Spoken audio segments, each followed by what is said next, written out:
les secrétaires généraux de coordination, les 82 camarades qui ont pris la parole, ont dit que la notion ou le constat d'auto-exclusion est en deçà de la gravité des fautes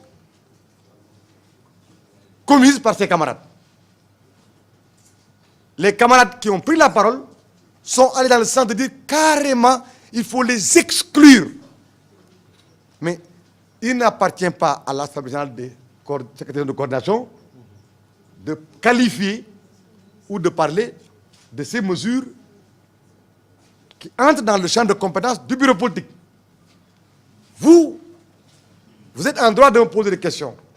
Vous êtes en droit de parler d'exclusion ou de sanctions. Mais moi, je dois rester dans les termes de la résolution. Un porte-parole, il porte la parole qu'on lui confie de porter. Je vous ai envoyé, et je vais, pour ceux qui ne l'ont pas, je suis prêt à vous envoyer les statuts, le règlement intérieur, la charte du militant.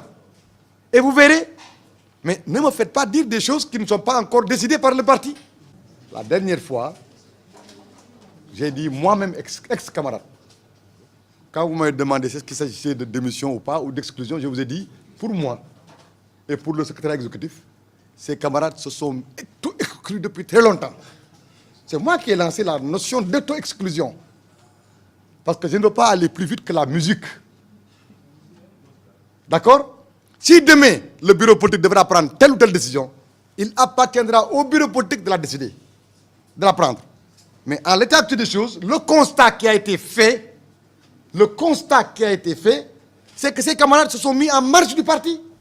Ils travaillent contre le parti. Ils s'allient aux adversaires du parti. Ils déstructurent, détruisent. Ça un qualificatif. Quand on constate quelque chose, on le nomme. J'ai dit que ces gens-là se sont mis en dehors du parti. La preuve aujourd'hui, l'Assemblée générale des secrétaires de coordination, est-ce que vous les avez... Comment? L'UPS, ils usent de punchline pour exister. Mais ces gens-là, ils sont dans autre chose. Si vous voulez que je sois plus précis, je vous rappellerai que certains d'entre eux, vous les avez vus, avant les législatives, même vendre des cartes de membres d'une organisation. Souvenez-vous, ma foi, s'il vous plaît, faisons tous un exercice qui consiste à s'en tenir aux faits. Ne faisons pas du ndeyssanisme.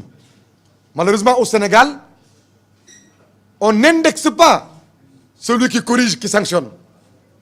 Parce que simplement, c'est un exemple.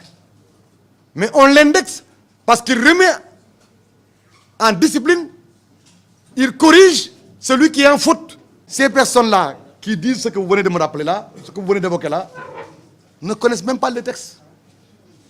Même si on peut considérer que c'est prétendument des juristes de formation.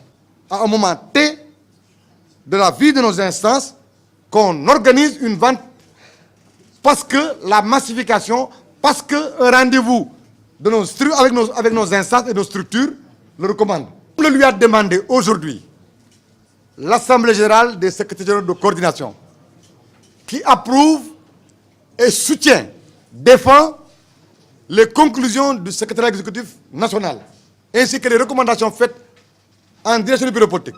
Il va sans dire qu'on va vers des sanctions qui seront prises et portées à la connaissance des concernés.